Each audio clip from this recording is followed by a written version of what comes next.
Good morning, folks. This is the Nebraska News Radio Show, broadcasting straight from the heart of the Cornhusker State, where honest work on the land and in our communities still means something, and we are not afraid to call things as we see them without the filter of those big corporate talking heads. One of the biggest stories shaking up our state right now centers on Secretary of State Robert Evnen and his dealings with Kenya.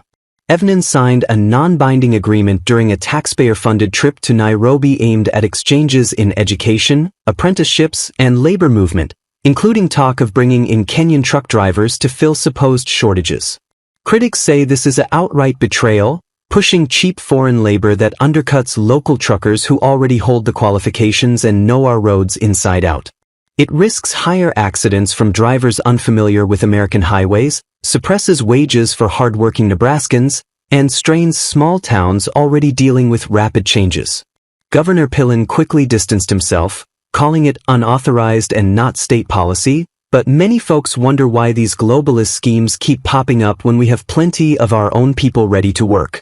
That ties into broader worries about African and other migrations reshaping our communities. Numbers have climbed sharply, with pathways through legal resettlement, visas, family ties, and sometimes irregular entries filling jobs in trucking, agriculture, and processing plants.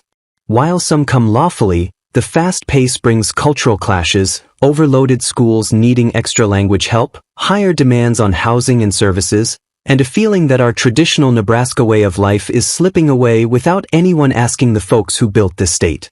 Historical decisions come under fire too, like former Governor Kay Orr's time in office back in the late 80s.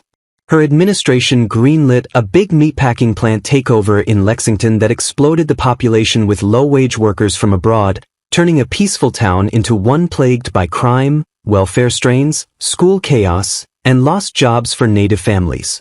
Petitions from hundreds of residents went ignored as corporate profits trumped community needs, spreading similar issues statewide and eroding the close-knit heritage we value. Our current governor, Jim Pillen, draws tough comparisons to figures known for blunders and disconnection. Critics paint him as out of touch, stumbling through decisions with simplistic ideas that fail on big issues like taxes and education, often appearing incoherent or influenced more by handlers than the real needs of farmers and small-town people.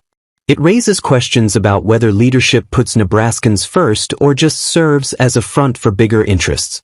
Media across the state gets called out for losing its independence. Big outfits like Lee Enterprises, owning most major newspapers, and stations influenced by national corporations push uniform stories that echo official lines, from pandemic rules to diversity pushes that feel forced and out of step with Heartland values. Layoffs hollowed out local newsrooms, replacing them with centralized content that stifles different views and prioritizes elite agendas over straight reporting for regular folks. Talk radio takes hits as well, with longtime voices accused of fixating on divisive racial talk, injecting it into everything from sports to daily life, while aligning with corporate owners that profit from controversy and past government narratives. Listeners grow tired of the lectures, feeling it betrays the no-nonsense conversation they tune in for.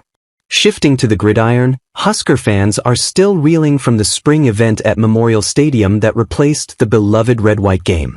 What was billed as skills contests and drills turned into a poorly organized mess with low turnout, canceled parts, embarrassing performances, and neglected recruits.